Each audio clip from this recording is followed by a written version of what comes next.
Bonjour, aujourd'hui nous allons revoir la notion d'extraction liquide-liquide.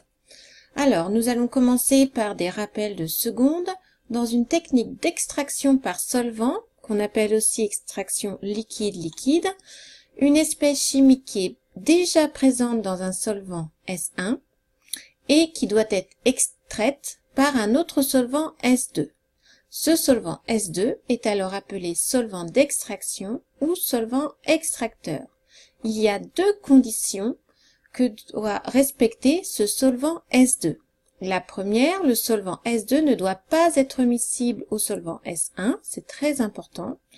Et ensuite, l'espèce chimique que l'on a à extraire doit être très soluble dans ce solvant extracteur S2. Pour réaliser une extraction liquide-liquide, nous utilisons ce matériel qui s'appelle une ampoule à décanter. Alors, pour que ce soit plus clair, nous allons faire un exemple. Imaginons que par erreur, vous ayez mélangé une solution aqueuse de diode, qui est jaune, normalement jaune orangé, avec une solution aqueuse de sulfate de cuivre, qui est de couleur bleue. Donc, vous obtenez une solution de couleur verdâtre.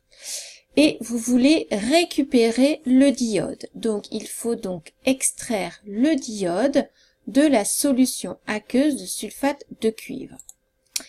Comment faire? Donc, il faut déjà trouver le bon solvant extracteur. On vous donne ces informations. 3 solvants possibles. Donc, les informations sur l'eau, qui est le solvant de base, puisque vos solutions sont des solutions aqueuses, donc faites avec de l'eau. Vous avez donc le choix entre deux solvants extracteurs, soit l'éthanol, soit le cyclohexane. Lequel choisir? Revenons aux conditions que doit respecter ce solvant extracteur. Il ne doit pas être miscible au solvant S1, déjà. Donc, allons voir. Le solvant S1, c'est l'eau, puisque nous avons dit que les solutions étaient aqueuses. Donc, le solvant extracteur ne doit pas être miscible à l'eau. Regardons la dernière ligne du tableau. Nous voyons que l'éthanol est miscible, donc il est à éviter, alors que le cyclohexane n'est pas miscible. Nous allons retenir le cyclohexane, mais à condition qu'il respecte l'autre condition, c'est-à-dire que l'espèce chimique que l'on veut extraire doit être très soluble dans ce solvant extracteur. Alors, est-ce que le diode que l'on veut extraire est soluble dans le cyclohexane? Allons voir. Cyclohexane, regardons la ligne de la solubilité du diode. Oui, le diode est soluble dans le cyclohexane.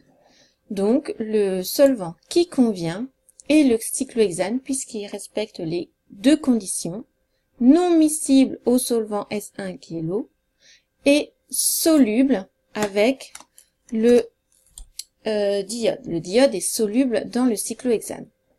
Voilà, une fois que l'on a choisi le bon solvant à utiliser, nous allons donc réaliser l'extraction liquide-liquide. Nous avons dit qu'il fallait utiliser une ampoule à décanter, qui est toujours posée sur son support. Donc, nous remplissons déjà l'ampoule du mélange là, que nous avons fait par erreur, et nous y ajoutons le solvant extracteur qui est le cyclohexane. Ensuite, il faut bien agiter l'ampoule. Donc, pour bien agiter l'ampoule, je vous rappelle qu'il faut la retourner de façon à ce que le liquide soit présent dans la partie ventrule de l'ampoule. On agite bien et on pense de temps en temps à dégazer en ouvrant le robinet. Ensuite, nous reposons l'ampoule sur son support et nous laissons le mélange se décanter. Au bout de quelques minutes, nous observons deux phases, une bleue, l'autre rose. Alors, la phase rose, elle est composée de cyclohexane et de diode. Effectivement, le diode étant plus soluble dans le cyclohexane que dans l'eau, le diode va préférer aller dans le cyclohexane. Donc, on le retrouve dans cette phase supérieure. Et ce qu'il reste, c'est la solution aqueuse de sulfate de cuivre. Nous avons donc réussi à séparer le diode du sulfate de cuivre. puisque le diode est passé dans le solvant cyclohexane. Pour savoir quelle est la phase supérieure, quelle est la phase inférieure, il faut faire très attention à la densité du solvant extracteur. Le cyclohexane ayant une densité inférieure à 1, et je vous rappelle que l'eau a une densité égale à 1, donc la densité du cyclohexane est inférieure à celle de l'eau, par conséquent, il est dans la phase supérieure.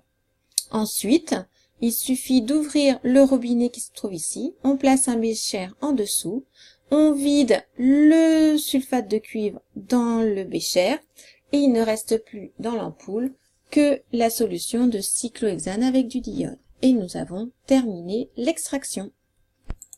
Maintenant que vous avez tout compris, vous pourrez me faire une fiche résumée de l'extraction liquide-liquide pour le prochain TP.